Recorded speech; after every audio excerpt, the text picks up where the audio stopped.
industry, and a financial model also allows you to efficiently allocate your corporate resources. So, why should a financial model be made from scratch? While it's often helpful to learn from other people's models to ensure, for example, that you aren't using anything important or you aren't missing anything important, sorry, you should never build your model using their template. You'll end up banging your head against a wall when you need to change things, and you'll inevitably be confused about some nuance that will come back to haunt you since you don't understand it.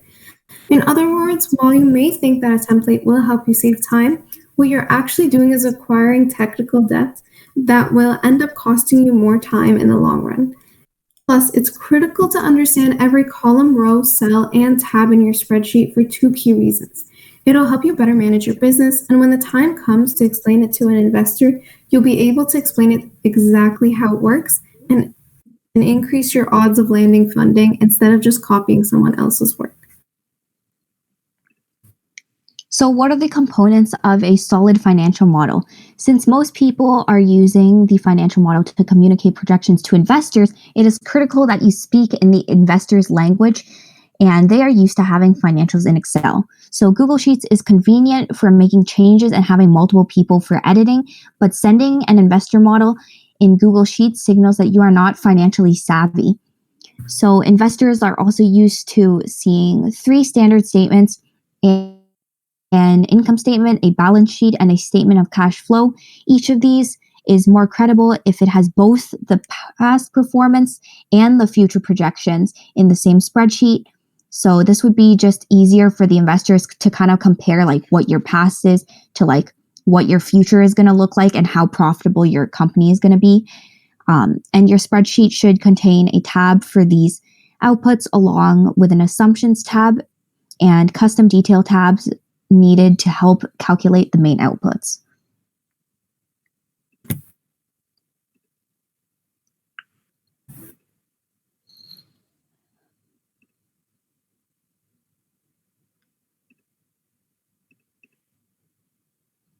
Hello? Brad? I think he's muted by accident. Bruh, I was muted. My bad. So profit is opinion of matter and cash is fact. And because of various accounting nuances, such as fixed asset depreciation and deferring revenue, if you assign 10 accountants to finish your books at the end of the year, you'll get 10 different answers for how much profit or loss you had in the year. While hopefully not far off from the others, each will assign a different report of your profit based on their accounting opinions.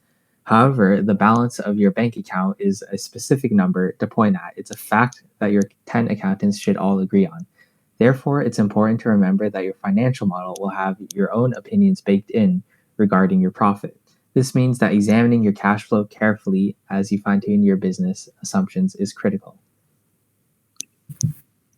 So, why investors care about your financial model?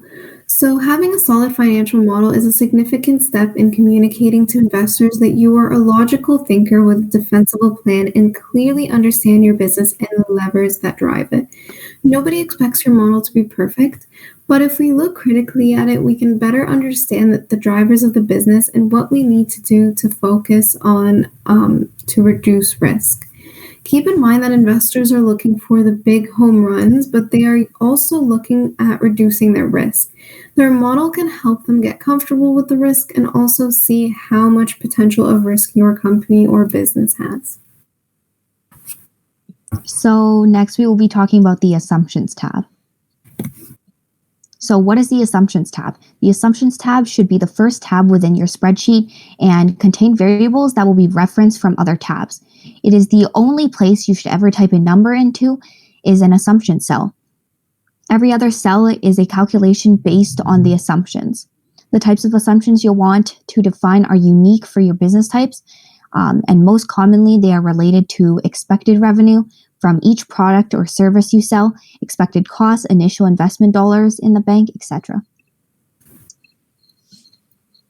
So where do you get your data? So you don't just want to randomly guess your expected revenue and costs. Do your homework. Often industry averages will be published online for you to look up, or you can ask people in your network who are familiar with your business and market. Study your competition carefully. The obvious low-hanging fruit research is if they have publicly available annual reports where you can glean specific information about cost of goods, productivity of sales reps, salary info, or other things.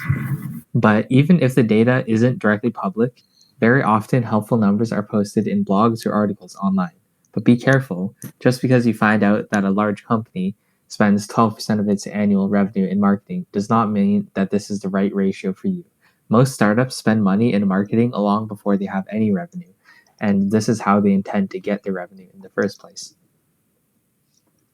So here are some just general steps for your assumptions tab. So first you want to fill in your revenue related assumptions. So you start by filling in your best guess of every aspect of the company related to revenue. Then you want to fill in your cost assumptions. So it's kind of similar to revenue assumptions, but now you should list out your common monthly costs like the infrastructure, the rent, legal, taxes, travel, and etc. Third, you want to list out your cash and operations assumptions. So this would be things such as opening cash balance, average accounts receivable days, average accounts payables days, and etc. The last thing you want to do is assigning descriptive labels for your assumptions. So for each of your assumptions, use the feature your spreadsheet software has to label your variables. Just like in programming, make sure your variable names is as descriptive as possible so your model can be more easily read. So next is controlling the size of your assumption list. So as you build out your assumption tab for your business, it will be tempting to create tons and tons of variables that you may or may not need to build the rest of your financial model. Therefore, it is best to stick to a core set of revenue and cost assumptions and then add in more when you realize you need them. Just remember to assign your label names before you include the variable in an equation anywhere in your spreadsheet. So a common Excel gotcha. So the third part of your financial model will be your income statement. So building your monthly income statement. An income statement provides valuable insights into a company's operations, the efficiency of its management, underperforming sectors, and its performance relative to industry peers. You've already created the first assumptions tab of your spreadsheet, so now you'll be making the second monthly income tab. To start off, you'll need to focus on revenue. Your financial model should have specific revenue streams planned for your business. Some examples of this could be subscriptions, add-ons, e-commerce, and advertising. And these specific details that go into your revenue streams are going to be different for every business.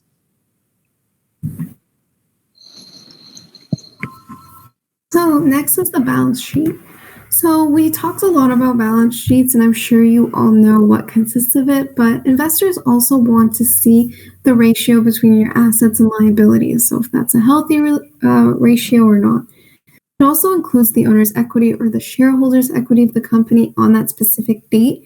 So investors will look to see if that is a healthy amount of cash flow in the system or not. So next we will be talking about a different section, which is applying for funding. So how do you apply for funding? So the Government of Canada has a website that has many resources for those who want to apply. So all you want to do is just go on the website, fill out your interests accordingly, specify the category of funding. There's usually like a fee paid with the application, and then just have like your financial statements ready, your government ID, and be also ready to answer a series of questions and links that fit with the description of exactly what you want.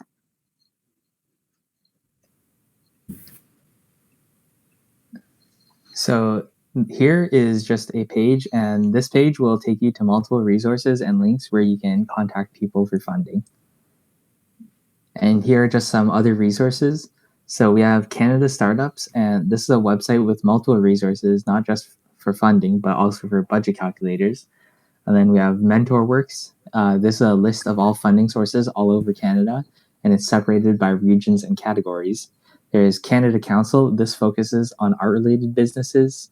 Innovation. This focuses on research and program guides.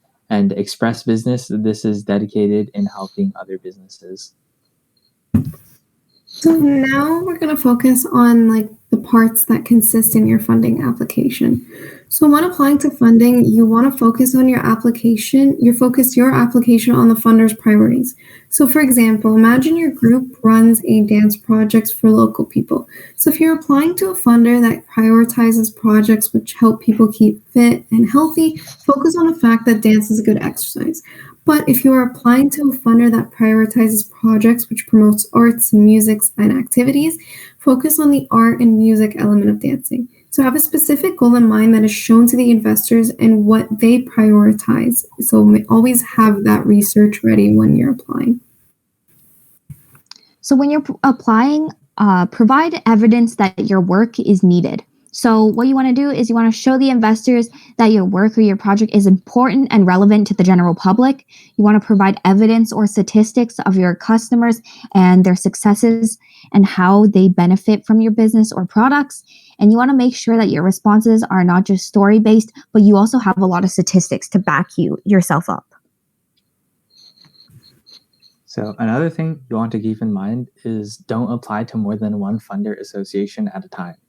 If you're successful in both applications, you will end up having to turn down one of the funders, and this could damage your chances of getting funding from them in the future. The only exception to this rule would be if the applications are to very small trusts. It sometimes makes sense to write several trusts for funding.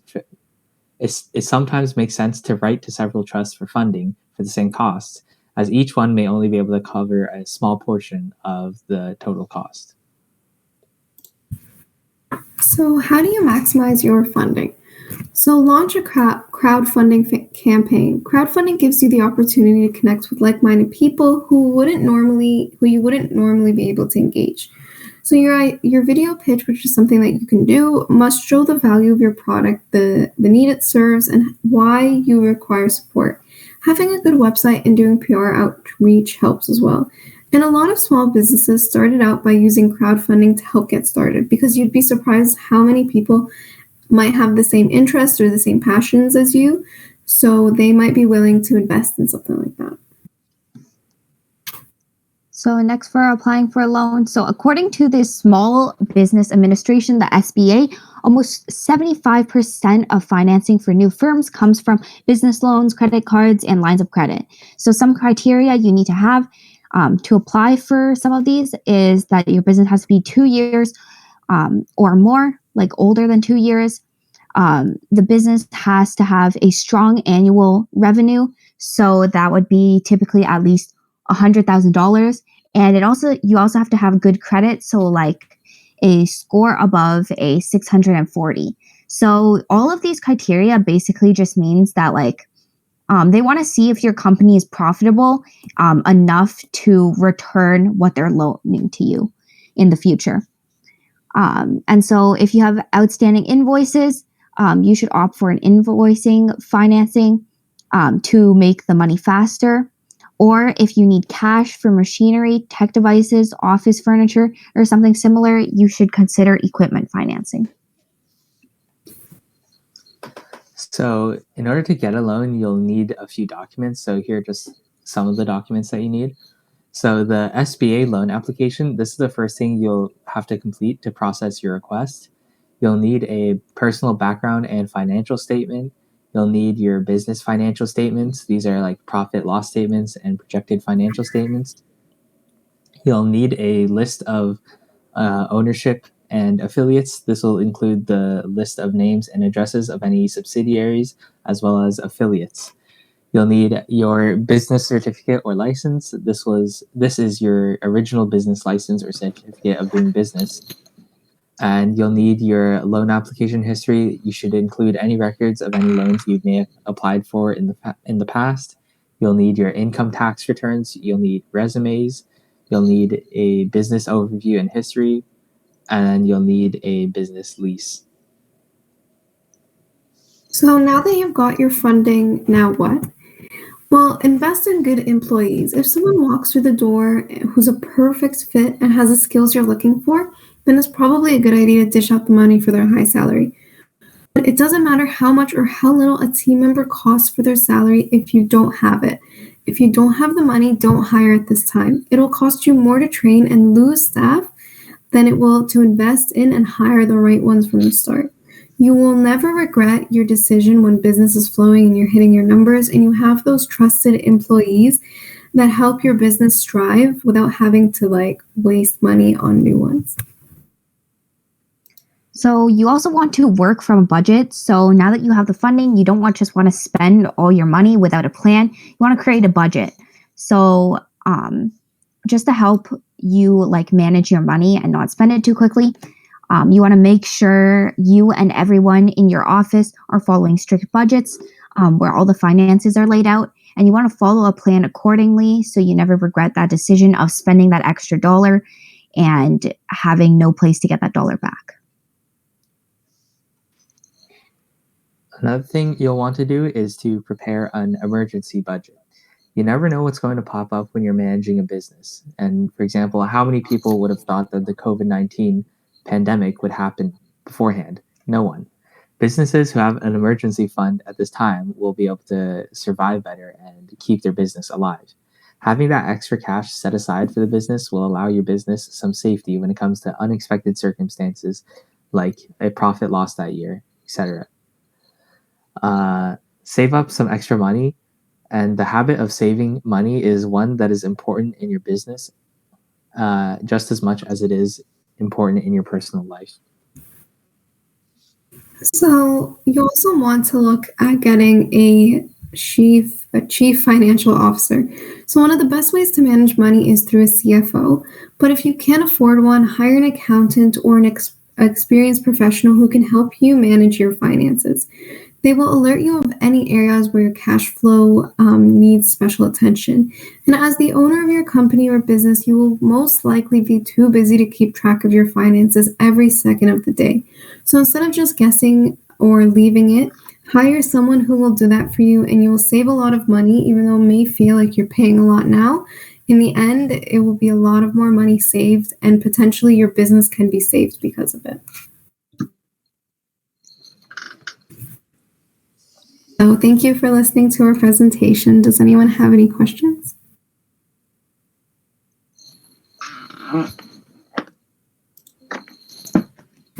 We will take that as a no. You're free to go. We have an attendance sheet that we're going to post, and then you can just answer that for attendance, and then you are free to leave. Yeah.